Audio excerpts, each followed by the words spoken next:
ایک نوجوان خوبصورت 30 سال کی لڑکی گھر پر اکیلی ہوتی ہے۔ وہ لمبے قد کی مالک تھی، دودھ جیسا سفید رنگ، گھنی کالی زلفیں اور آنکھوں میں ایک عجیب سی کشش تھی۔ اس کا نام سریا تھا۔ سریا کی خوبصورتی دیکھنے والے کو اپنے سحر میں جکڑ لیتی تھی، جیسے وہ صرف ایک نظر سے دل کو قید کر لینے کی طاقت رکھتی ہو۔ سریا کی شادی کو 3 سال ہو چکے تھے، لیکن اس کا شوہر پردیس میں روزگار کے لیے گیا ہوا تھا۔ شوہر کی جانے کے بعد سریا کا سارا دن گھر کی چار دیواری میں ہی گزر جاتا تھا۔ کبھی کھڑکی سے باہر جھانکتی تو سناٹے کو دیکھ کر دل اور زیادہ بوجھل ہو جاتا، کبھی کچن میں جا کر خود کو مصروف کرنے کی کوشش کرتی، مگر تنہائی کا بوجھ اس کی آنکھوں میں چھلکنے لگتا۔ راتیں اس کے لیے سب سے زیادہ مشکل تھیں۔ وہ اکثر کمرے کی بتی بجھا کر اندھیرے میں آنکھیں بند کرتی، مگر نیند اسے کم ہی آتی۔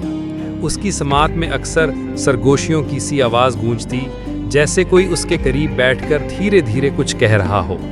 پہل وہ سمجھتی شاید وہم ہے یا باہر ہوا کی سرسراہٹ ہے، مگر آہستہ آہستہ یہ احساس گہرا ہونے لگا کہ وہ اکیلی نہیں ہے۔ ایک رات جب بارش ہو رہی تھی، کمرے کی کھڑکی کے شیشے پر بوندوں کی ٹپکنے کی آواز ماحول کو خوفناک بنا رہی تھی۔ سریا بستر پر لیٹی تھی کہ اچانک اسے لگا جیسے پردے کے پیچھے کوئی سایہ حرکت کر رہا ہے۔ وہ گھبرا گئی، دل تیز دھڑکنے لگا، مگر ہمت کر کے آنکھیں بند کر لی۔ تبھی اسے محسوس ہوا جیسے کوئی آہستہ سے اس کے قریب آیا ہے۔ وہ اپنے بدن پر ٹھنڈی سی ہوا کا لمس محسوس کر سکتی تھی۔ دل دہل گیا مگر آواز نہ نکلی۔ پہلی بار اسے خواب اور حقیقت کے بیچ ایک عجیب سا تجربہ ہوا، جیسے کوئی اس سے بات کرنا چاہتا ہے مگر زبان خاموش ہو۔ چند لمحوں بعد یہ احساس غائب ہو گیا اور وہ بے ہوشی کی نیند سو گئی۔ اگلے دن وہ جاگی تو سب کچھ معمول کے مطابق لگ رہا تھا، لیکن دل کے کسی کونے میں ایک انجانا خوف بیٹھ گیا تھا۔ اگلے دنوں میں یہ کیفیت بڑھنے لگی۔ کبھی وہ کچن میں کھڑی سبزی کاٹ رہی ہوتی تو محسوس کرتی جیسے پیچھے کوئی سانس لے رہا ہے۔ پلٹ کر دیکھتی تو کوئی نہ ہوتا۔ کبھی رات کو شیشے میں اپنا عکس دیکھتی تو لگتا کہ اس کے پیچھے کوئی اور کھڑا ہے جو دھندلا سا دکھائی دیتا ہے۔ سریا نے کئی بار خود کو سمجھایا کہ یہ سب وہم ہے، لیکن دل یقین کرنے کو تیار نہ تھا۔ ایک رات جب وہ چھت پر ٹہلنے گئی تو اچانک ٹھنڈی ہوا کے جھونکے کے ساتھ ایک مانوس سی خوشبو اس کی سانسوں میں اتر گئی۔ یہ خوشبو ایسی تھی جیسے گلاب اور چنبیلی ایک ساتھ کھل گئے ہوں۔ سریا نے ارد گرد دیکھا مگر کوئی نہ تھا۔ تبھی ایک بھاری مگر دلکش آواز اس کے کانوں سے ٹکرائی، تم اکیلی نہیں ہو، میں تمہارے ساتھ ہوں۔ سریا کانپ گئی، آنکھیں کھول کر چاروں طرف دیکھا مگر اندھیرا اور سناٹا تھا۔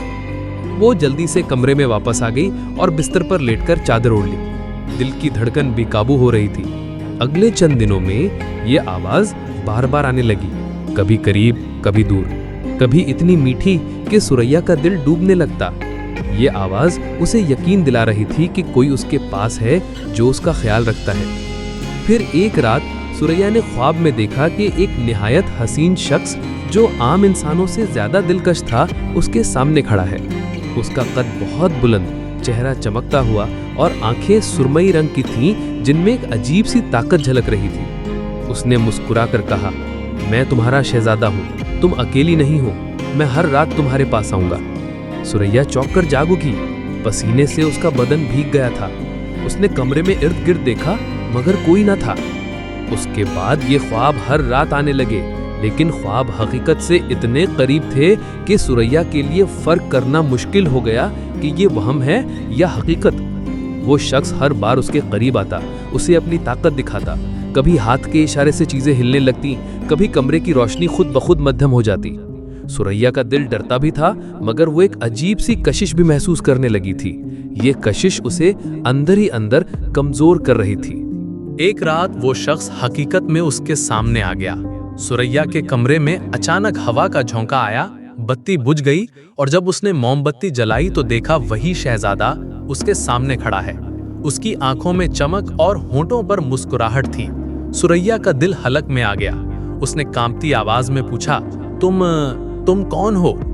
وہ شخص دھیرے سے بولا، میں جن شہزادہ ہوں، میں تمہیں چاہتا ہوں۔ سریا کا جسم لرز گیا، وہ کچھ بول نہ سکی۔ جن شہزادہ آہستہ آہستہ اس کے قریب آ رہا تھا۔